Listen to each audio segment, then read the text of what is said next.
Hello everyone, welcome on your YouTube channel math by Aakash. हम लोग बात कर रहे हैं DSSB के एग्ज़ामों को लेते हुए। कई सारे पेपर हम लोग कर चुके हैं। जितने भी पेपर 2024 में DSSB ने लिए थे उन सबको मैंने उन सबका मैथ सेक्शन सॉल्व करा दिया है। साथ ही साथ प्लेलिस्ट भी बना दी है, आप लोग जाके प्लेलिस्ट में देख सकते हैं। और एक बॉर्डर की भी प्लेलिस्ट बना दी है मैंने, जिसमें जितने भी पेपर मैं अभी तक करा दिए हैं, मतलब जैसे एक पेपर 19 का करा दिया और जो 27 जून को हुआ था, है ना, और ये जो पेपर ये 18 जून को हुआ था। ठीक है, इसके 20 क्वेश्चन पिछली क्लास में करा दिए थे, 20 क्वेश्चन आज कर लेंगे। तो 2019 में जो पेपर थे मेरे पास वो मैंने करा दिया आप लोगों को। ठीक है, फिर देखते हैं फर्दर की कौन से पेपर मिलेंगे, वैसे ही मैं आपको करा दूँगा। तो इसकी प्लेलिस्ट मैंने बना दी है, जाके आप लोग देख सकते हैं। और अगर आपको पूरी PDF चाहिए पेपर की तो टेलीग्राम लिंक डिस्क्रिप्शन में है, प्लस कमेंट में भी आपको लिंक मिल जाएगा। वहाँ से लिंक पे क्लिक करके आप टेलीग्राम चैनल पे जैसे ही आएंगे वहाँ से भी कंप्लीट पेपर की PDF ले सकते हैं, किसी को लगता है कि पूरा पेपर करना है तो। बात क्लियर है। और 24 वाली पेपर मैंने आपको बताया है कि अगर उसकी प्रैक्टिस करनी है तो आप वहाँ से भी कर सकते हैं।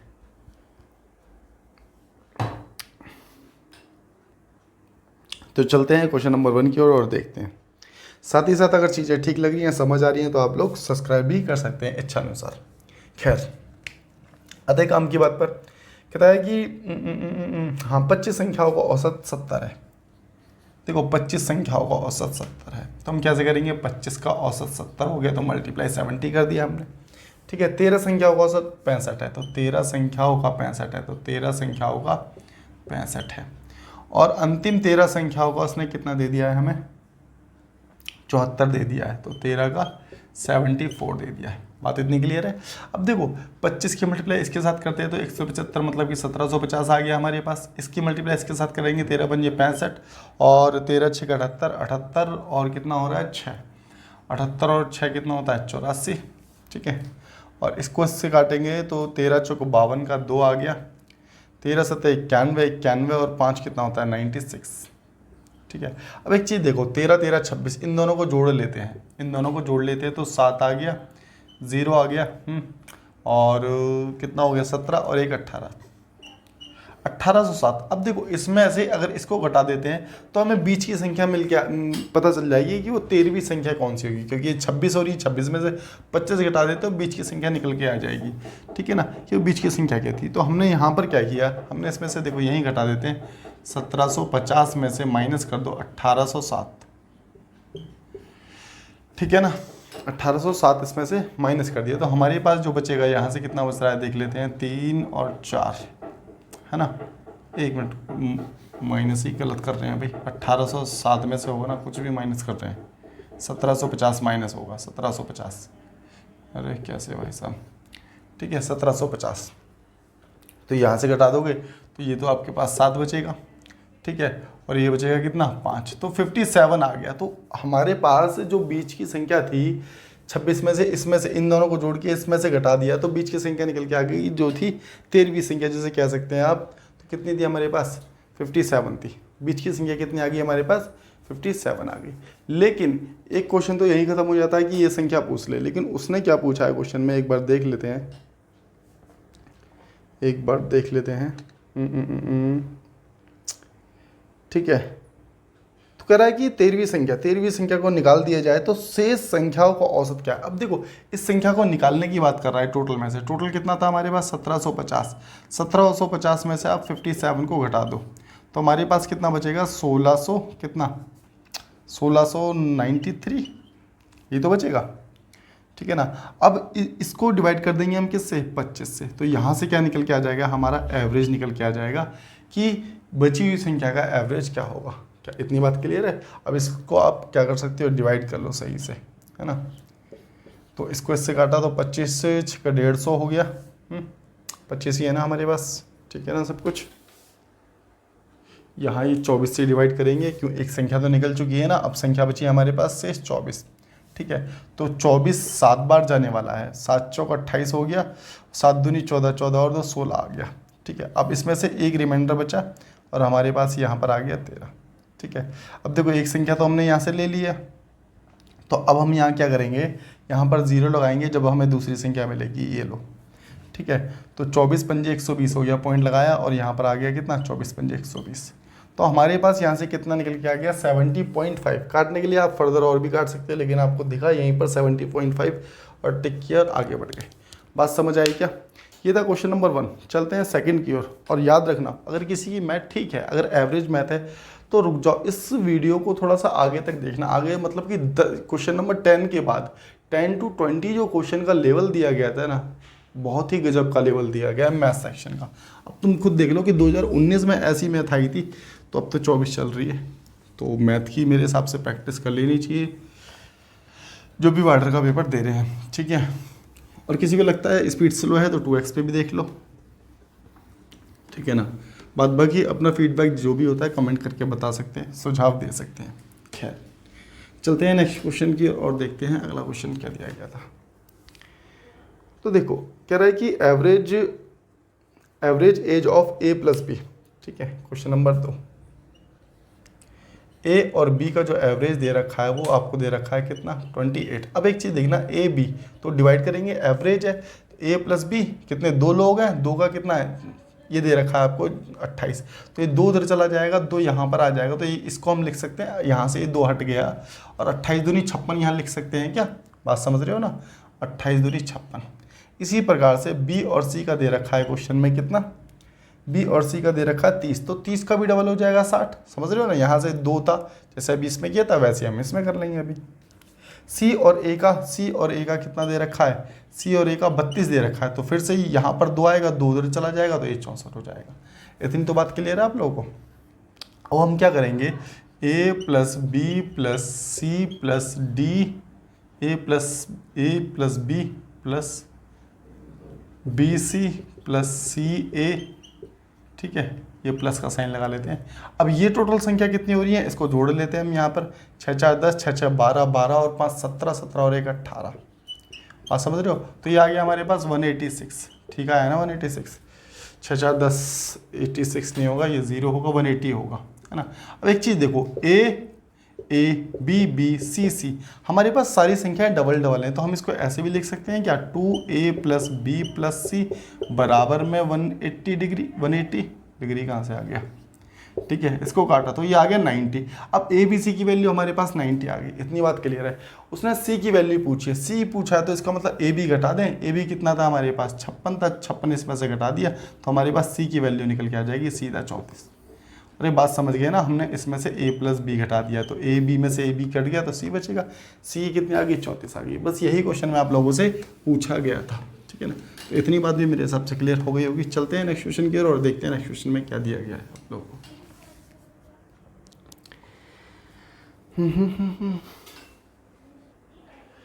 ये एक ऐसा क्वेश्चन है कि जो कई एग्जामों में पूछा गया है, ठीक है। D+B की बात नहीं कर रहे, SSC में भी बहुत बार पूछा गया है।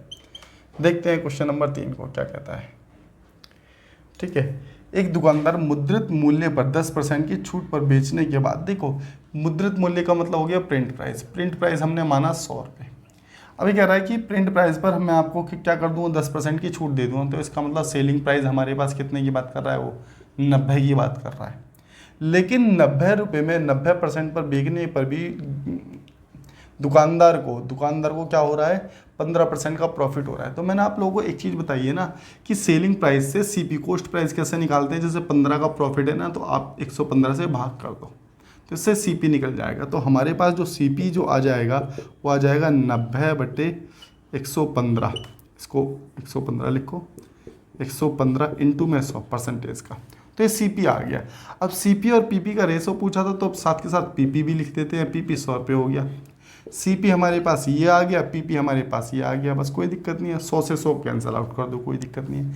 5 एकम 5 और 5 8 40, 5 दूनी 10, 5 तिया 15, ये 23 उधर चला जाएगा यहाँ से। तो सीपी की जो वैल्यू आने वाली है यहाँ से, ये आ गई 18, और पीपी की जो वैल्यू आने वाली है यहाँ से आ गई, सीपी की वैल्यू तो 23 है ना, सीपी, हाँ सीपी 18 ही है वैसे, 18 है सीपी, और पीपी कितना आ गया, पीपी 23 आ गया।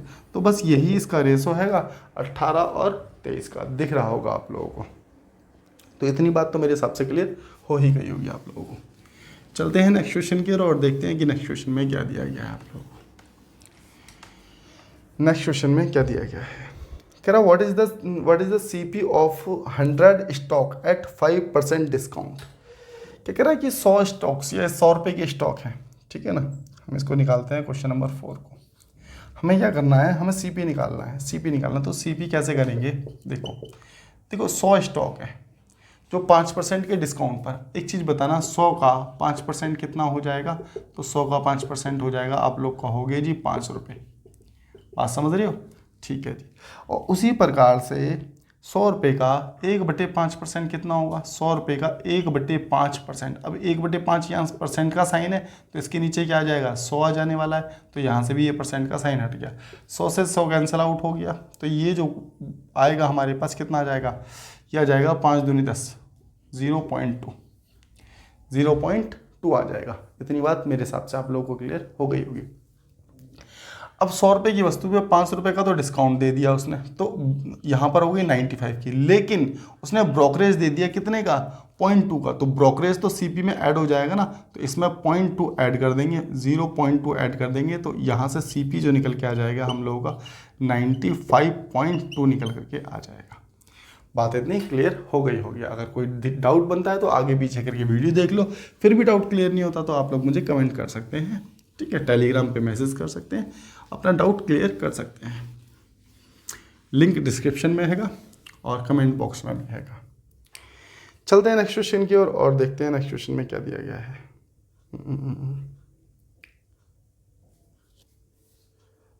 अगला क्वेश्चन जो हैगा आपका क्वेश्चन नंबर 5, आसान सा क्वेश्चन है, ठीक है। सक्सेसिव डिस्काउंट पर क्वेश्चन हैगा, ठीक है। पहले 5% का डिस्काउंट, इसका मतलब 5% का डिस्काउंट तो -5, फिर उसके बाद कहता है कि 7% का डिस्काउंट, तो फिर से 7%, ठीक। अब देखो माइनस माइनस यहाँ प्लस हो रहा है, तो 5 × 7 अपॉन में 100। सक्सेसिव हमने पहले भी डिस्कस किया है, नहीं याद तो आप यहाँ से फिर से देख सकते हैं, ठीक है। क्या होता है successive, A + B + A × B upon में A अपॉन में 100। अब यहाँ डिपेंड करता है, अगर डिस्काउंट दे रहा है तो माइनस होगा, प्रॉफिट दे रहा है तो यहाँ प्लस होता, इसी प्रकार से कर सकते थे। इसको हम कैलकुलेट करेंगे तो यहाँ से आ गया 7 × 5 = 12, माइनस का 12 प्लस, ये हो रहा है हमारे पास 0.35, 0.35। बात क्लियर है। अब इसमें से इसको घटा देंगे तो हमारे पास माइनस का बचेगा 11.65। यही हमारा आंसर हो जाने वाला है कि किसके बराबर होगा, तो इसके बराबर होगा। तो इतनी बात भी मेरे हिसाब से आप लोगों को क्लियर हो ही गई होगी, है ना। और ये था क्वेश्चन नंबर 5 और देखते हैं नेक्स्ट क्वेश्चन क्या है। 1 मिनट का समय देना।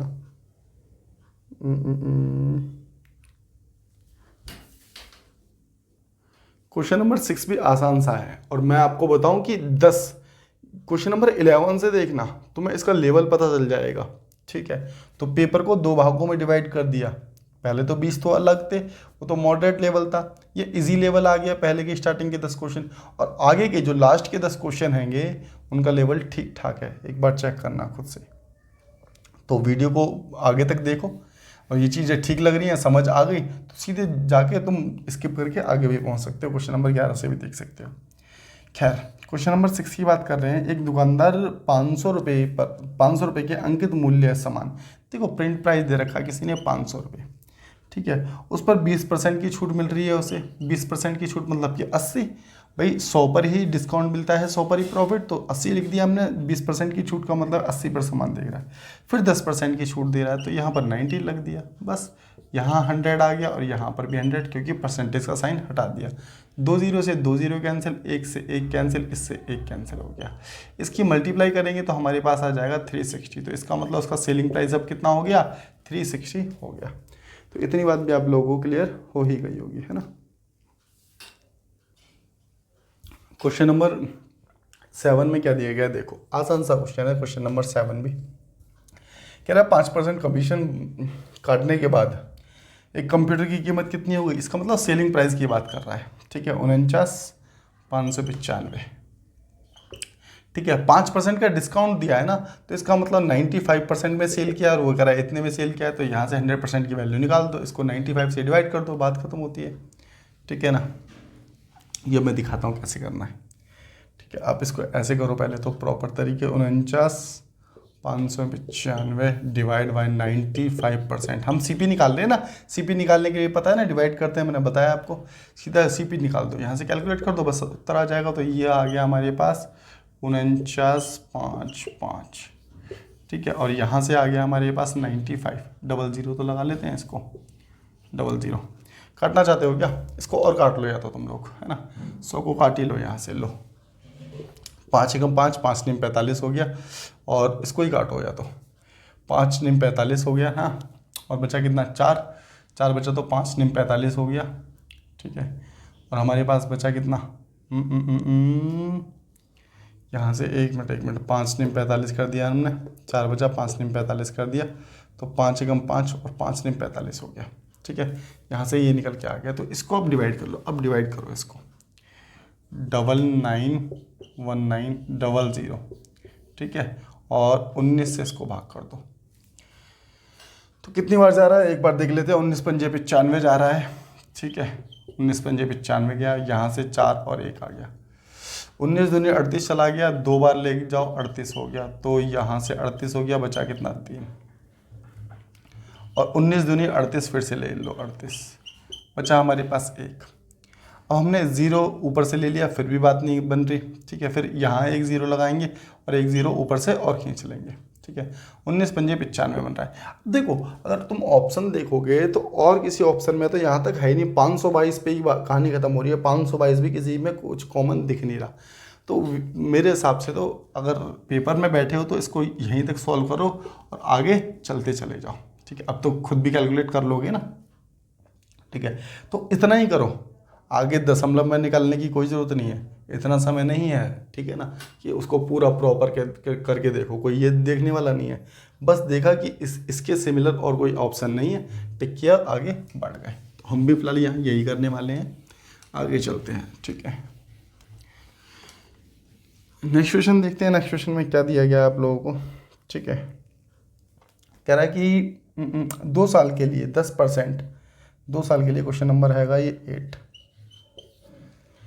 2 साल के लिए 10% वार्षिक दर से एक निश्चित धनराशि साधारण ब्याज कितना दे रखा है? एसआई जो दे रखा है, एसआई की वैल्यू आपको दे रखी है 5400 रुपये, ठीक है ना। और टाइम जो दे रखा है आपको 2 साल दे रखी हैंगी। रेट ऑफ इंटरेस्ट आपको 10% दे रखा है। इसका सीआई बोला है उसने कि सीआई क्या होगा। एक चीज़ बताना, जब एसआई 2 साल का 5400 रुपये है तो मैं ये कह सकता हूँ कि 2700 रुपये रहा होगा पहले वर्ष में, दूसरे वर्ष में भी 2700 रहा होगा, क्योंकि सीआई तो बदलता नहीं है। और एक वर्ष का साधारण ब्याज और चक्रवर्ती ब्याज तो सेम ही रहता है, दूसरे वर्ष पे से ब्याज मिला होगा। तो 2700 का 10% निकालेंगे तो 270 आ जाएगा। इसको जोड़ लेते हैं तो ये हो गया 5400, तो ये हो गया 270, ये हो गया 270। अब 7 और कितना हो जाएगा? 5670 रुपये इसका सीआई आ जाएगा। तो इतनी बात मेरे हिसाब से समझ आ गई होगी आप लोगों को। तो रेट जो है, रेट को हम क्या करते हैं? रेट को 2 से डिवाइड करते हैं यदि हाफ ईयरली की बात है, और टाइम को 2 से मल्टीप्लाई करते हैं। ऐसा क्यों? क्योंकि जब हाफ ईयरली का मतलब क्या है, जो ब्याज है हर 6 महीने बाद मिल रहा है, हर 6 महीने बाद मिल रहा है। बात समझ रहे हो ना, इसलिए हम ऐसा करते हैं।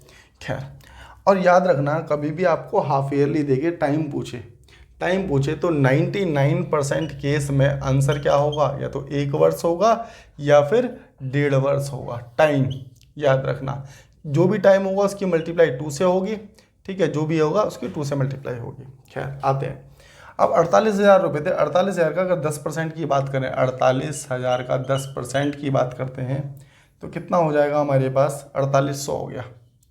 4800 ये आ गया, 4800 ये आ गया, ठीक है। अब 4800 का भी 10% निकाल देते हैं तो 4800 का 10% कितना हो गया? 480। बात सही है। अब इसको जोड़ लिया। एक मिनट, मैंने थोड़ी सी मिस्टेक कर दी। रेट ऑफ इंटरेस्ट हमें जो दे रखा है वो 10% दे रखा है क्वेश्चन में, तो यहाँ पर इसका मतलब रेट कितना हो जाएगा? रेट 10% है तो रेट आधा हो जाएगा, रेट हो जाएगा 5%। तो 48,000 का 5% निकालेंगे तो 5% 48,000 का 2400 निकलेगा। भाई पूरा 10% निकल रहा है 4800, तो आधा तो 2400 ही निकलेगा ना। 2400। अब इस 2400 का क्या कर दिया हमने? 10% निकाल दिया, 240। इन सबको जोड़ लिया तो 4800 और 4600, तो 5040 बैठ रहा है। बैठ रहा है ना, देखो 4800 और 240, ठीक है ना, 0405, ठीक है, ये बैठ रहा है हमारे पास। लेकिन ये क्या है, ये हमारे पास सी आई है। क्या है ये, सी आई है। हमें अमाउंट पूछा था, तो इसमें क्या करेंगे, 48,000 और जोड़ देते हैं, एक बार चेक कर लेते हैं कि ये सेटिस्फाई कर रहा है नहीं कर रहा। ठीक है, 8 5 13 और ये कितना हो रहा है हमारे पास 5, तो कितना बना है हमारे पास 52,920 नहीं बन रहा, कुछ मिस्टेक कर दिया हम लोगों ने। एक मिनट, यहाँ पर मैंने थोड़ी सी फिर से गलती कर दी, 5% निकालना था ना, इसका 10% निकाल दिया, माफ़ी चाहेंगे इसके लिए। यहाँ 120 लिख लो, बाद बाकी सब कुछ ठीक है। तो 4800 और एक 4920 आ गया आपका, ठीक है। तो 4920, तो अगर बात करता वो सी आई की, तो सी आई आ रहा है 4920। इसमें अगर हम 48,000 और जोड़ देते हैं, ठीक है, तो 48,000 में 4920 और जोड़ दो, तो हमारे पास कितना हो रहा है, 52,920 हो रहा है। अब देखो ये बात सेटिस्फाई कर गई। मैंने इसको वैसे बेसिकली क्या किया है, हमने इसको ऑप्शन टैली किया है, ठीक है। क्यों, मैंने तुम्हें बताया ना कि 99% क्या होगा आंसर। देखो पहला हमने 2 वर्ष मान के चले, तो आंसर ऑप्शन के हिसाब से जो होगा वो 1 वर्ष होगा। क्यों, टाइम का क्या होगा, मल्टीप्लाई 2 होगी। समझ रहे हो मेरी बात को। ये हाफ ईयरली के केस में होता है कि जो भी टाइम है उसका 2 से मल्टीप्लाई कर देंगे, 2 से मल्टीप्लाई कर देंगे तो इसका मतलब 2 वर्ष होगा वो, ठीक है। तो तुम्हें तो आधा करके दिए जाएगा ऑप्शन में, तो पहले ऑप्शन को ही देख लिया हमने, 2 बार करके देख लिया। यहाँ से सेटिस्फाई नहीं करते तो तीसरी बार कर लेते, कहानी ख़त्म हो जाती और आंसर आ जाता हम लोगों का। तो इतनी बात क्लियर हो गई होगी। चलते हैं नेक्स्ट क्वेश्चन की और देखते हैं नेक्स्ट क्वेश्चन में क्या दिया गया है, क्वेश्चन नंबर 10 में। तो देखो क्वेश्चन नंबर 10 क्या कहता है, आप नेक्स्ट से कह रहा है कि कह रहा है इन 5 year the simple interest on a certain सम। कह रहा है कि 5 सालों में जो पैसा हैगा, देखो सिंपल, इस लाइन पे ध्यान देना। कह रहा है इन, अच्छा ये हिंदी में दिख रहा होगा ना आपको, मैं एक बार हिंदी में निकाल देता हूँ, हिंदी में निकाल देता हूँ मैं आप लोगों के लिए, ठीक है। तो हिंदी में क्वेश्चन में कहा गया है आपसे,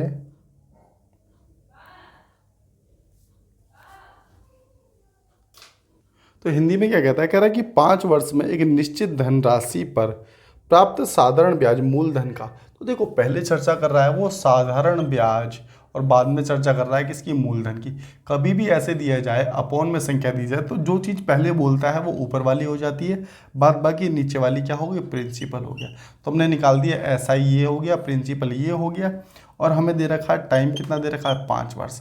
तो यहाँ से हम रेट ऑफ इंटरेस्ट निकालेंगे। तो रेट ऑफ इंटरेस्ट कैसे निकालेंगे, तो S I into 100, S I into 100 formula होता है ना, प्रिंसिपल इंटू में टाइम, ठीक है। तो 20 पंजे 100, 5 से 5 चला गया, तो रेट कितना आ गया हमारे पास, 9% आ गया। तो ये हो जाएगा आप लोगों का आंसर। 11 देखेंगे अब, ठीक है। और 11 देखो, एक बार वीडियो रोक के खुद से करने की कोशिश करो, क्या कर पा रहे हो तुम लोग।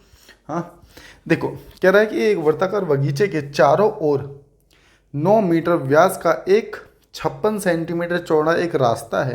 रास्ते का क्षेत्रफल मीटर स्क्वायर में कितना होगा। देखो मैं बताता हूँ कैसे करना है इसको। पहले एक बना लेते हैं हम सर्कल, ठीक है।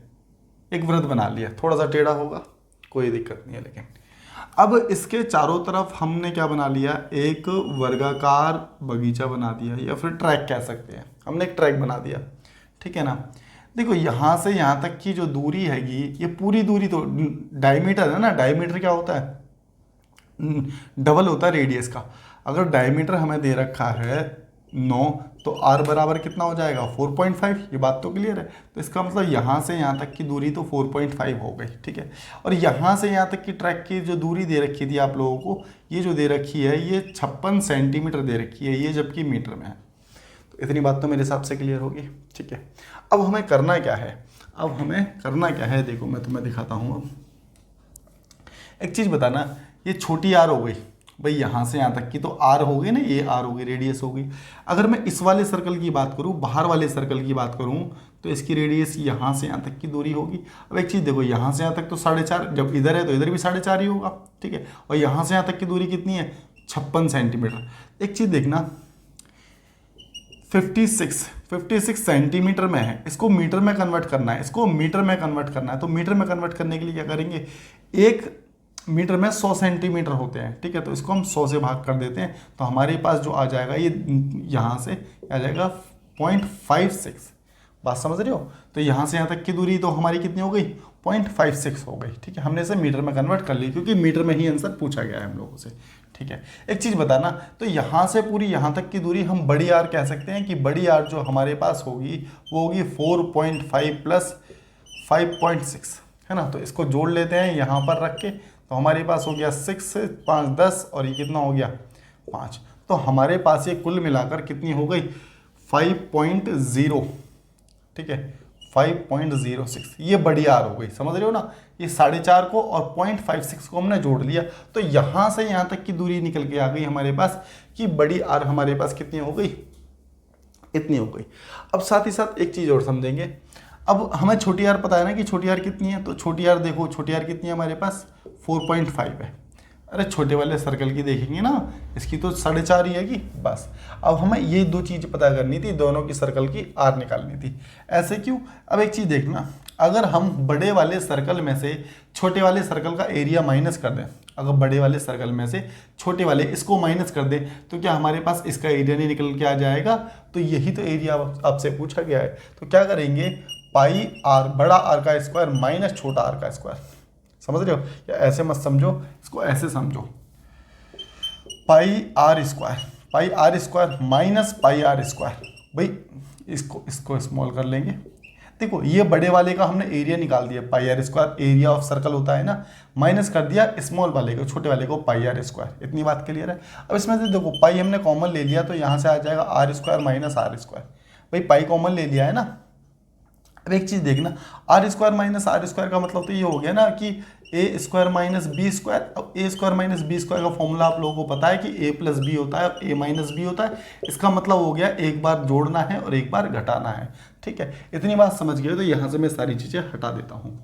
अब इसका मतलब तो यहाँ तक ये बात क्लियर हो गई हमें कि आर स्क्वायर को हमें क्या करना है, पहले ये करना है हमें कि आर प्लस आर, ठीक है।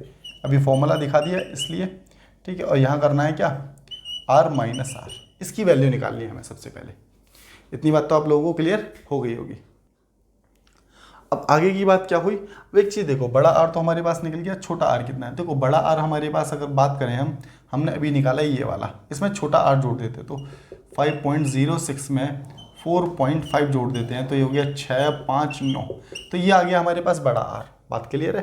तो ये हमारे पास बड़ा आर आ गया, बड़े आर में हमने छोटा आर जोड़ दिया, तो इसकी वैल्यू हमारे पास कितनी आ गई 9.56, ठीक है। मल्टीप्लाई करेंगे। अब देखो इस बड़े आर में से छोटा आर घटाएंगे, एक चीज़ बताना, इस बड़े आर में से छोटा आर घटाएंगे तो ये यही वैल्यू तो बचेगी हमारे पास, कितनी 0.56। बस इसको मल्टीप्लाई कर देंगे किससे, 22/7 से। बात क्लियर है। अब जैसे ही हम इसको 22/7 से मल्टीप्लाई करेंगे, तो मल्टीप्लाई करने के बाद हमारे पास क्या आएगा, कैलकुलेट कर सकते हैं क्या। अभी मैं कैलकुलेट भी करके दिखा देता हूँ। देखो 7 × 56 0.08 यहाँ से आ रहा है, दिख रहा है ना, थोड़ा थोड़ा तो दिख रहा होगा, फिर ज़्यादा नीचे दिखेगा नहीं, है ना। और इसकी बस अब कुछ भी नहीं करना, 9.56 की 0.08 से मल्टीप्लाई कर देंगे, और मल्टीप्लाई करने के बाद हमारे पास क्या आएगा 16.8256। यही हम लोगों का आंसर होगा। तो ये क्या निकल के आया है, ये एरिया निकल के आया है किसका, इसका एरिया निकल के आया है। तो उम्मीद करते हैं ये बात आप लोगों को समझ आ गई होगी। क्वेश्चन अच्छा था, एसएससी में भी कई बार पूछा गया, अभी सीपीओ में पूछा गया था दिए, ठीक है ना। तो अब चलेंगे क्वेश्चन नंबर नेक्स्ट, देखते हैं कौन सा करेंगे आप। क्वेश्चन नंबर 12 में क्या दिया गया है देखते हैं। देखो कह रहा है कि एक लकड़ी के सिलेंडर की घुमावदार सतह को चमकाने की लागत 15 रुपये प्रति मीटर स्क्वायर है। अगर सिलेंडर का व्यास 50 मीटर सेंटीमीटर और ऊंचाई इसकी दे रखी है, तो उसका क्या पूछा है, CS से पूछा है। देखो मैं आपको बताता हूँ, एक सिलेंडर है इस प्रकार से, ठीक है। इसकी सफाई करनी है, एक सॉलिड सिलेंडर, इसकी सफाई कैसे करोगे, तो तुम बाहर से कपड़ा लगा रहे हो, सपोज करो कि नीचे से रखा हुआ, तो नीचे तो लगेगा नहीं, हो सकता है ऊपर लग जाए, लेकिन उसने क्वेश्चन में दे रखा है यहाँ पर what will be the total cost of polishing curve surface area, हमें क्या निकालना है, कर्व सरफेस एरिया, और हिंदी में दे रखा है घुमावदार सतह को चमकाना, मतलब कि सिर्फ साइडों से ही करना है, ऊपर नीचे से सफाई नहीं करनी। तो इसका मतलब ये हो गया C S A of cylinder क्या होता है, 2πr/h, बस इसकी वैल्यू रख देंगे 22/7। अब देखो यहाँ पर जो दे रखी है वैल्यू आपको, एक मिनट, यहाँ पर दे रखा है व्यास दे रखा है, अभी मैंने बताया ना व्यास का मतलब होता है डायमीटर अगर आपको 50 दे रखा है, डायमीटर अगर 50 दे रखा है तो उसका आधा निकल जाता है रेडियस कितनी हो गई 25, लेकिन 25 सेंटीमीटर में मीटर में कन्वर्ट करने के लिए क्या करेंगे, 100 से इसको भाग कर देंगे, बात समझ रहे हो, मीटर से सेंटीमीटर, सॉरी सेंटीमीटर से मीटर में कन्वर्ट करने के लिए भाग कर रहे हैं, ठीक है, इनटू में एच की वैल्यू हमें 7 दे रखी है, 7 से 7 चला गया, 25 चौक 100, 2 दूनी 4, 2 से काटा हमारे पास आ गया 11, बात क्लियर है। तो इसका CSA आ गया 11, लेकिन उसने 15 रुपये के हिसाब से दिया है, तो उसका टोटल खर्चा पूछ रहा है, तो कितना आ जाएगा, इतना आ जाएगा 165 आप लोगों का आंसर होगा। तो उम्मीद करते हैं बात समझ आ गई होगी आप लोगों को, है ना। तो चलते हैं क्वेश्चन नंबर 13 की ओर और देखते हैं कि 13 में क्या दिया गया है आप लोगों को। बाद बाकी चीज़ें तो समझ आ ही रही होंगी आप लोगों को, नहीं आ रही तो आगे पीछे करो, कमेंट करो, टेलीग्राम करो, लिंक डिस्क्रिप्शन में हैगा, जो मन करे वो करो, ठीक है। और नेक्स्ट क्वेश्चन की ओर चलते हैं और देखते हैं कि नेक्स्ट क्वेश्चन में क्या दिया गया है आप लोगों को। क्वेश्चन नंबर 13 की ओर चलते हैं और देखते हैं क्या दिया गया है। देखो क्वेश्चन नंबर 13, इसमें क्या कह रहा है, कह रहा है the base of triangle is equal to the perimeter of a square. देखो मैं हिंदी में ही बोल देता हूँ कि हिंदी में क्या दिया गया है, कह रहा है कि एक वर्ग है, क्या है, एक वर्ग है, वर्ग का जो विकर्ण है ना, वर्ग का विकर्ण, ये इसे कहते हैं विकर्ण, ये होता है डायगोनल, ये दे रखा है 7√2, ठीक है, 7√2 दे रखा है, ठीक है। तो इसकी भुजा जो है वो 7 और 7 हो जाएगी। अब तुम लोग कहोगे ऐसा क्यों, जिसको पता है ठीक है, जिसको नहीं पता तो वो यहाँ पर ध्यान से देखे। ये क्या है, एक राइट एंगल ट्राइंगल है, वर्ग जो हैगा, स्क्वायर जो है अपने यहाँ पर 90 डिग्री बनाता है, हो सकता है थोड़ा मोड़ा टेढ़ा लग रहा हो आपको, बात बाकी समझ लेना कि वर्ग हैगा। ये एक राइट एंगल ट्राइंगल है, तो यहाँ पर ये क्या है, ये 90 डिग्री है, ठीक है। अगर इसकी भुजा दे रखी है √7, तो देखो या इससे पहले ऐसे समझो, अगर मैंने कहा ये A है, ये A है, तो ये जो है A√2 हो जाएगा। कैसे, देखना, विकर्ण निकालना है हमें या फिर कर्ण निकालना है, तो A का स्क्वायर प्लस A का स्क्वायर बराबर होगा 2A के स्क्वायर के, और ये बराबर होगा किसके, यहाँ तक की तो बात क्लियर हो गई होगी आप लोगों को। तो यहाँ से ये क्या हो गया, ए तो देखो A² प्लस A² ये निकल के आ गया। अब ये क्या है, कर्ण, हाइपोटेनियस जिसे कहते हैं, तो इसकी वैल्यू बराबर है 2A² के, तो ये स्क्वायर है, स्क्वायर से अंडर रूट चढ़ेगा तो ये आ जाएगा, A के ऊपर से तो स्क्वायर हट गया लेकिन 2 के ऊपर से नहीं हटेगा, इसलिए ये वैल्यू क्या आ गई, √2A। यहाँ पर A की वैल्यू 7 थी, तो यहाँ 7 और यहाँ 7 आ जाएगा। अगर समझ आ गया तो ठीक है, नहीं समझ आया तो याद रखना, कभी भी इस प्रकार से दिया जाए विकर्ण तो अंडर रूट की वैल्यू तो अलग रहेगी, बाद बाकी ये क्या होती है, ये भुजा होती है। इसको प्रूफ कर सकते हैं, इसका स्क्वायर प्लस इसका स्क्वायर करेंगे तो बराबर इसके बराबर बैठेगा, ठीक है, इसके स्क्वायर के बराबर बैठेगा। खैर अब चलते हैं, अब आगे की बात करते हैं, ठीक है। अब देखो इसका क्या दे रखा है, इसका पेरीमीटर बराबर है एक ट्राइंगल के बेस के, पेरीमीटर बराबर है ट्राइंगल के बेस के।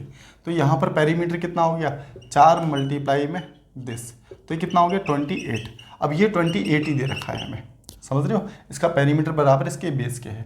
और कहता है कि एक और ट्राइंगल, एक और वर्ग है, एक दूसरा वर्ग दे दिया है जिसका एरिया दे दिया आपको कितना 121, एरिया 121 दे दिया है। तो क्या होता है, A² बराबर 121, तो स्क्वायर हटेगा तो अंडर रूट चढ़ जाएगा, तो A की वैल्यू यहाँ से क्या आ गई 11, ठीक है। तो ये बराबर है इसके ऊंचाई की, बात क्लियर है। किसी भी ट्राइंगल में ऊंचाई और बेस दे रखा हो तो हम क्या करते हैं, हाफ बेस इंटू हाइट, इसका एरिया निकल जाएगा, यहाँ से काटा 14, 14 एकम 14, 14 एकम 14 और 1 15, 154 सेंटीमीटर स्क्वायर आपका आंसर हो जाएगा। तो इतनी बात आप लोगों को क्लियर हो गई होगी। बात करने वाले हैं किसकी, क्वेश्चन नंबर 14 की, है ना। देखो 14, इससे पहले भी मैंने 14 कराया, जो पहला पेपर, इससे पहले जो पेपर हुआ था ना, इससे पहले का मतलब है 28 का कराया था ना, हाँ 28 जून को जो पेपर हुआ था 2019 में, उसमें भी एक यही सेम क्वेश्चन आया था, सेम मतलब कि उसमें वोट प्लस वाटर की पूछी थी, इसमें वोट की स्पीड पूछी है। खैर आ जाओ। कह रहा है कि नाव, क्वेश्चन दिख रहा होगा, नाव एक नाव कुल 144 मिनट में धारा की ओर 20 किलोमीटर, धारा की ओर का मतलब हो गया कि b प्लस डब्ल्यू, बी मतलब कि वोट की स्पीड प्लस धारा, जब जाएगी तो जुड़ जाएगी, ठीक है। और धारा के विपरीत 16 किलोमीटर की दूरी, तो यहाँ से b माइनस डब्ल्यू, ये बात विपरीत की हो गई, तय कर सकती है। तो इसे कितना समय लग रहा है, 144 मिनट लगते हैं, 144 मिनट लगते हैं, बात सही है। और दूसरी बात इसने क्या कही है क्वेश्चन में, कह रहा है कि 20 किलोमीटर विपरीत। अब देखो इसने विपरीत बोला है और 16 किलोमीटर धारा की ओर, ठीक है। तो 16 किलोमीटर धारा की ओर, तो b प्लस डब्ल्यू, इसको ऐसे लिख लेते हैं, ठीक है। और यहाँ पर इसको इस तरीके से लिख लो अब, ये 20 हो गया और b माइनस डब्ल्यू बराबर कितना समय लग रहा है इसको, इसको लग रहा है 126 मिनट, बात सही है। अब एक चीज़ देखो, किसी एक को बराबर कर लो, किसी एक को, जैसे मान के चलिए हमने इसको बराबर कर लिया, तो इसकी मल्टीप्लाई 5 से करो, इसकी 4 से कर दो, पूरी इक्वेशन की मल्टीप्लाई कर दो, ठीक है। तो ये 16 पंजे 80 हो जाएगा, 20 चौक 80, ठीक है। तो ये 80 हो गया। अब इसको पूरी इक्वेशन को माइनस कर लो, यहाँ से पहले मल्टीप्लाई कर लो, 16 पंजे 80, ये तो 100 हो जाएगा ना यहाँ पर, 1 मिनट, यहाँ 100 हो गया, इस 5 की मल्टीप्लाई इसके साथ भी होगी, ये 100 बन गया, इस 4 की मल्टीप्लाई 16 चौक 64, ये 64 बन गया, और ये तो 100 बन गया, और ये भी 100 बन गया।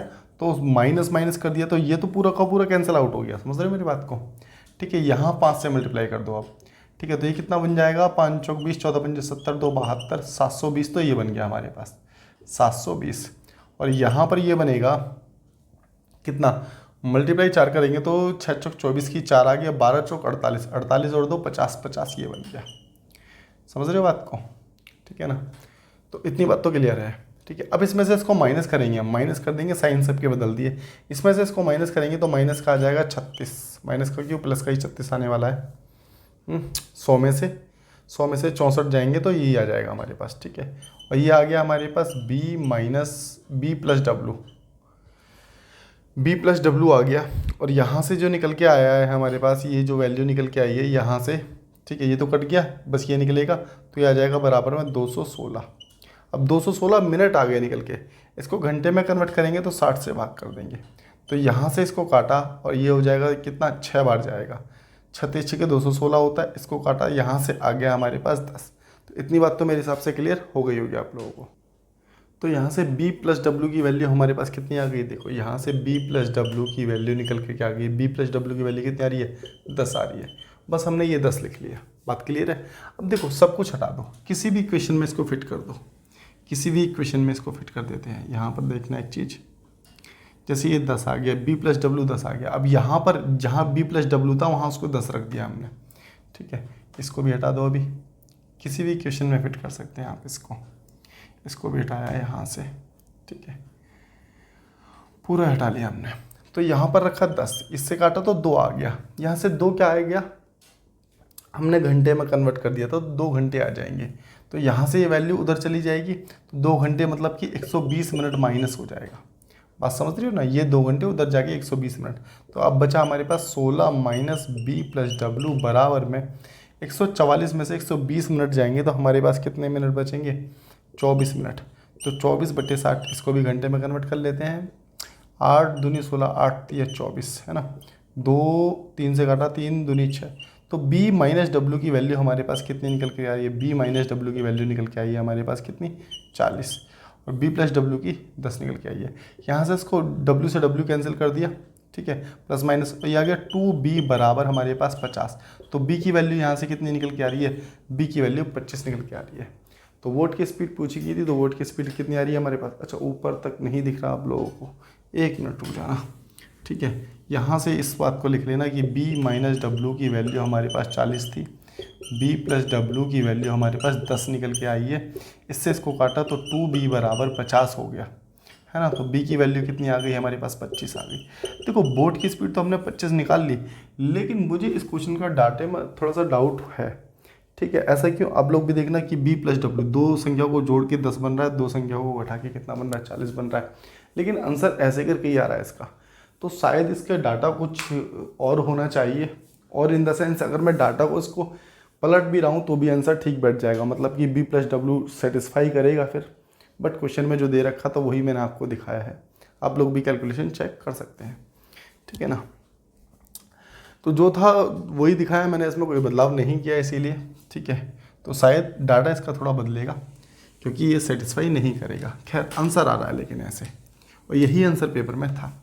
खैर चलते हैं नेक्स्ट क्वेश्चन की और नेक्स्ट क्वेश्चन को देखते हैं। क्वेश्चन नंबर 15 की, 15 में क्या दिया गया, अच्छा क्वेश्चन है मेरे हिसाब से, है ना। देखना, कह रहा है कि पी क्यू आर रहेंगे 2250 मीटर की एक दौड़ हैगी, है ना। 2250 मीटर की एक साइकिल दौड़ की प्रतियोगिता में भाग लेते हैं। पी के साइकिल की गति क्यू के साइकिल की गति की दुगनी है। पी के जो साइकिल की गति है क्यू के साइकिल की गति की, इसको एक्स माना तो इसको 2x मान लिया हमने फिलहाल के लिए। कह रहा आर के साइकिल की गति क्यू के साइकिल की गति की 1/3 भाग अधिक है, उसने अधिक बोला है, देखना, ठीक है, किसकी, आर की। पहले क्वेश्चन में जिसकी चर्चा करेगा उसकी बात करेंगे। जैसे यहाँ से देखना, आर के साइकिल की गति, तो पहले बात कर रहा हूँ आर के साइकिल की गति क्या है, क्यू के साइकिल की गति की 1/3 अधिक है। 1/3 का मतलब है कि 3 पर 1 अधिक है, तो इसका मतलब 4/3 है। तो ये हो गई 4 और ये हो गई 3, बात समझ रहे हो। ये हो गई कितनी, ये हो गई 4x और ये हो गई 3x। अब ये 3 हुई तो ये इसको हम 6 करना पड़ेगा हमें, ठीक है। तो ये स्पीड की बात हो गई। इतनी बात तो मेरे हिसाब से क्लियर हो गई होगी आप लोगों को। ये अनुपात है, x मानना है मान लो, नहीं मानना तो कोई दिक्कत नहीं है। देखो इसका अपोजिट टाइम हो जाता है, क्या पता है ना आपको, जब डिस्टेंस क्या होता है, डिस्टेंस फिक्स होता है तो स्पीड का विपरीत क्या होता है, टाइम होता है। तो यहाँ पर एक चीज़ देखो, पहले तो सबसे पहले इसका एलसीएम ले लो। एलसीएम लिया हमने कितना, 12, तो 6 दूनी 12, 3 चौक 12 और 4 तिया 12। तो हमारे पास ये टाइम का रेशो निकल के आ गया। क्या मेरी इतनी बात समझ आ गई, हमने क्या निकाल दिया, इसका टाइम का रेशो निकाल दिया। चलिए ठीक है।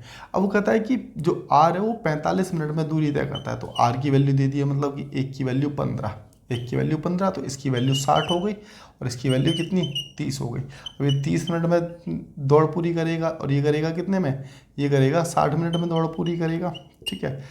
उसने पूछा है कि जब पी अपनी दौड़ पूरी कर लेता है तो आर उससे कितनी दूरी पर होगा। एक चीज़ बताना, 2250 मीटर की दौड़ है, ये आधे घंटे में ख़त्म कर लेता है। जब आधे घंटे में ख़त्म कर चुका होगा, ये इसका डबल समय ले रहा है, ले रहा है नहीं, तो इसका मतलब ये इससे 1125, भाई इसका आधी दूरी तो तय हो पाई होगी, तो आधी दूरी कितनी, 1125 पे खड़ा होगा। तो ये जो रेसिंग पॉइंट है, जिसका क्या नाम है, क्या दिया रखा है इसमें, एक बार देख लेते हैं क्या पूछा क्या गया था। पी अपनी दौड़ पूरी की तो फिनिशिंग लाइन से, फिनिशिंग लाइन से देखो 1125 तो उसने पूरी कर ली होगी आधे घंटे में, और 1125 और पूरी करेगा, तो इसका मतलब 1125 ही दूर होगा। एक तो ये तरीका। दूसरा तरीका, अगर आपको ऐसे नहीं समझना तो इसको ऐसे समझो। देखो यहाँ पर तो हमने निकाल दिया, इसका टाइम निकाल दिया, ठीक है। टाइम से अगर स्पीड भी बनानी पड़ी ना तो हम बना लेंगे, जैसे 30 से कम 30 और 30 दूनी 60, समझ रहे हो, ये 2:1 का रेशो आ गया।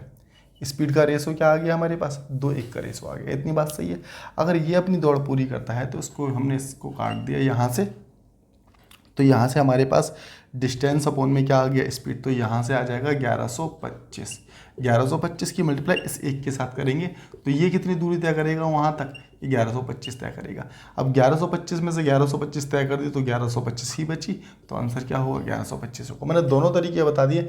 ये चीज़ नहीं भी करोगे तो भी आपको समझ आ जाएगा कि ये 30 मिनट में पूरी कर रहा है, 60 मिनट में पूरी कर रहा है, तो ऑब्वियस ही बात है कि भाई इसका डबल ले रहा है, ठीक है। तो आधी दूरी तय कर पाएगा, तो इस क्वेश्चन को ऐसे कर सकते थे। चलते हैं नेक्स्ट क्वेश्चन की ओर, देखते हैं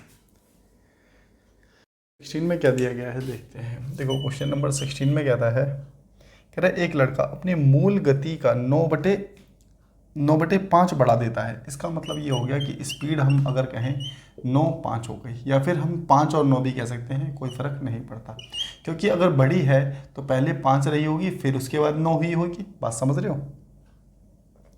ऐसा करने से स्कूल सामान्य समय से 20 मिनट पहले पहुंच जाता है। देखो स्पीड, देखो जब डिस्टेंस क्या होता है, कांस्टेंट होता है। कांस्टेंट का मतलब होता है डिस्टेंस जब फिक्स होता है, डिस्टेंस निश्चित हो जाए। स्कूल जाता है अपने घर से तो वहाँ की, और वापसी स्कूल से घर आता है तो वहाँ की निश्चित दूरी होगी ना कोई, ठीक है। आना और जाना बराबर ही होगा, तो उस कंडीशन में क्या करते हैं हम, टाइम को क्या कर देते हैं, टाइम स्पीड का रिवर्स हो जाता है, अपोजिट हो जाता है। तो इसका मतलब 9 5 हमने टाइम का रेशो ले लिया। अब यहाँ से देखो कि टाइम हमारे पास कितना कम ले रहा है, तो आप कहेंगे 4, और उसने क्वेश्चन में कहा है कितना 20, तो 4 की वैल्यू कितनी आ गई 20, 1 की वैल्यू कितनी आ गई 5। कह रहा है कि अपनी यूजुअल स्पीड से चले, अगर अपनी यूजुअल स्पीड से चले तो क्या होगा। कह रहा है कि आमतौर पर कितना समय लेता है। तो एक चीज़ देखो, आमतौर पर स्पीड तो उसकी 5 थी। अब तुम कहोगे हमें कैसे पता, अरे भाई 5 से चलता था 9 से चलने लगा, इसीलिए तो 20 मिनट पहले पहुंच रहा है, तो पहले की स्पीड तो धीमी रही होगी ना। समझ रहे हो बात को। अब यहाँ से हमसे इसकी वैल्यू पूछिए, इस वाले की, अगर इस स्पीड से चलता था तो ये समय लेता था, तो 9 × 5, तो इसका मतलब कितना हो गया 45 मिनट लेगा। बात क्लियर हो गई होगी आप लोग, है ना। तो चलते हैं नेक्स्ट क्वेश्चन की ओर और देखते हैं कि क्या है। हाँ हटा दो इसे, चलो लो, चलो 17 देखो। अब 17 क्वेश्चन नंबर 17 में क्या कह रहा है कि एक किसी काम को 27 दिन में, B can do a work, Hindi में ले लें, ए किसी काम को 27 दिन में पूरा करता है। ए जो है किसी काम को 27 दिन में पूरा करता है।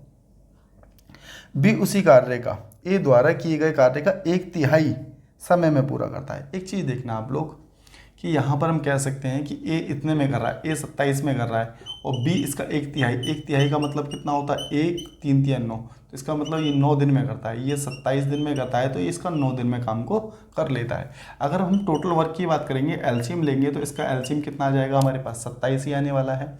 अगर इसकी एफिशिएंसी की बात करें, इसको ऐसे भी लिख सकते हैं आप लोग, ठीक है। ए करता है 27 दिन में, ए करता है 27 दिन में, बी जो है इसका 1/3 है ना, 1/3 स्पीड से, तो 3 × 27, तो इसका मतलब बी की वैल्यू 9 निकल करके आ गई यहाँ से। बात क्लियर है। अब टोटल वर्क हमने कितना माना, 27 मान लिया हमने टोटल वर्क, तो एक बार जाएगा 27 से कम 27, 9 3 27। बात क्लियर है ना। अब हमें क्या करना है यहाँ से, अब हमें यहाँ से क्या करना है, क्वेश्चन में क्या पूछा गया ये देख लेना था ना पहले, है ना।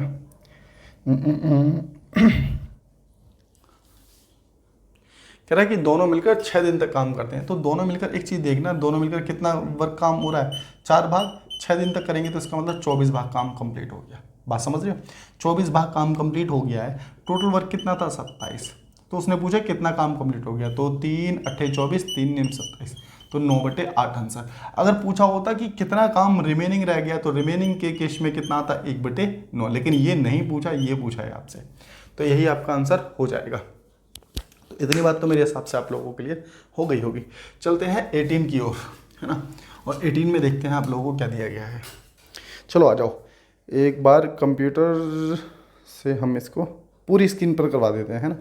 चलो आ जाओ, चलो भाई कंप्यूटर जी कहाँ है, क्वेश्चन निकालो और पूरी स्क्रीन पर लगा दो। क्वेश्चन आप लोगों को दिख रहा होगा आपकी स्क्रीन पर कि क्या हैगा, ठीक है। मैं देख लेता हूँ अपने पास। तो देखो इसमें क्या बोला गया है, the ratio of total sales B2 B4 B5 branches taken together for 2000 और 2001। देखो हमें करना कुछ भी नहीं है, हमें लेना है B2 B4 और B5 ब्रांच लेनी है। B2 वो भी किसकी, 2000 की, 2000 में कौन सी वाली लाइनिंग है, तो आप लोग कहेंगे कि ब्लू वाली है। अगर मैं B2 की बात करूं तो B2 में ब्लू वाली लाइन हमारे पास कितनी है 75 है। बात समझ रहे हैं। और अगर बात करें B4 की बात करें तो B4 में ब्लू वाली लाइन है हमारे पास 84, ठीक है। और B5 की बात करें तो B5 में हमारे पास है 75। तो ये निकल गया हमारे पास 2000 का, ठीक है। अब इसके साथ में रेशो देखना है हमें किसका, 2001 का। 2001 की लाइन है रेड, तो B2 में देखो, इसको भी B2 में कितना है 75 है, ये 75, ठीक है। और अगला देखेंगे अब कौन सा आ रहा है हमारे पास, B2 हो गया। B4 देखो, B4 में 95 है, B4 में 95 है, ठीक है ना। B4 में, एक मिनट, इसका B4 गलत लिख दिया क्या हमने, एक मिनट, इसका B4 ना, इसका B4 85 है भाई, 85 है इसका B4, ठीक है ना, ठीक कर लेना, 85 है। एक बार मैं फिर से चेक लेता हूँ, 75 85, ठीक है। B2 B4 और B5 कितना है, B5 में इसका 75 था, ठीक है। और B5 में इसका कितना है, इसका है 95 है इसका भी, ठीक है 95। बस अब इन दोनों को जोड़ लेना है और आपस में इनका रेशो निकालना है। रेशो निकाल सकते हैं मेरे हिसाब से तो आप लोग, ठीक है ना। बस ये हो गया क्वेश्चन नंबर 17 का, सॉरी 18 का आंसर, 18 का आंसर। ठीक है, इसको खुद से करके कमेंट बॉक्स में आप कमेंट कर सकते हैं कि क्या होगा इसका आंसर। ठीक है, चलते हैं नेक्स्ट क्वेश्चन की और देखते हैं कि अगला क्वेश्चन क्या दिया गया है। 19, 18 के बाद हमारा 19 ही आ रहा है ना। हाँ जी 19 बिल्कुल ठीक है। तो देखो यहाँ पर आप लोगों से क्या पूछा गया है, 19 में दिख रहा होगा। वीडियो को रोको, खुद से करने की कोशिश करो, ठीक है ना। और हमसे यहाँ पूछा गया है, देखो in the above pie chart the amount of expenditure of education and health. अब एजुकेशन और हेल्थ का निकालना है। एजुकेशन का कितना है दिख रहा होगा, ये आपका ये ब्लू है, लाइट ब्लू है ना, ब्लू है, 6 दिख रहा है। एजुकेशन पे 6 दिख रहा है, हेल्थ पे कितना दिख रहा है 10। तो 840 करोड़ का 10% निकाल दो। 840 करोड़ का 10%, तो 840 करोड़ का 10% कितना हो जाएगा, तो आप लोग यहाँ कह सकते हैं कि 84 हो गया। बस यही आंसर है आपका किसका, 19 का। अब लास्ट क्वेश्चन देखते हैं एक बार, लास्ट क्वेश्चन में क्या दिया गया है। आपका लास्ट क्वेश्चन क्या था, एक बार देखो, दिख रहा होगा आपको स्क्रीन पर। ठीक है, वीडियो को रोको और खुद से करने की पहले तो कोशिश करेंगे।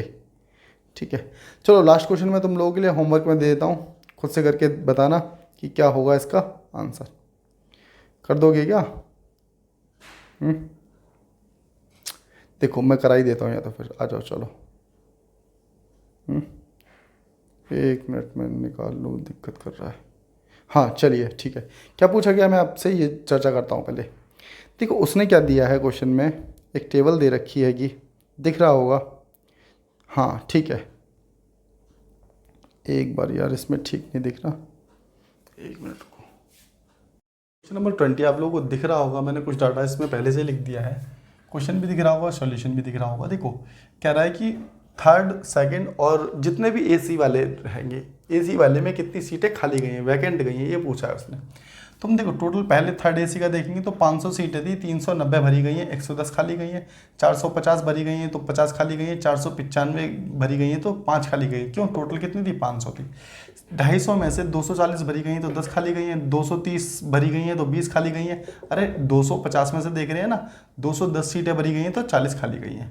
इसी प्रकार से इसका देख लेंगे कि कितनी भरी गई हैं, कितनी खाली गई हैं, और कौन कौन से दिन का देख रहे हैं, सोम, मंगल और शुक्रवार का, पहले, दूसरे और लास्ट के दिन का देख रहे हैं। समझ रहे हो? अब इन सबको जोड़ेंगे, इसको जोड़ेंगे, इसको जोड़ेंगे और इसको जोड़ेंगे, तो इन सबको जोड़ेंगे तो हमारे पास कितना आ जाएगा, 280 हमारा आंसर होगा। तो उम्मीद करते हैं बात समझ आ गई होगी। ठीक है, बाद बाकी मिलते हैं नेक्स्ट वीडियो में। अगर चीज़ें समझ आ रही हैं तो आप सब्सक्राइब वगैरह कर सकते हैं, जिससे कि और जितने भी पेपर हैं मैं सारे आप लोगों को करा दूँ। Okay, bye bye, tata, see you.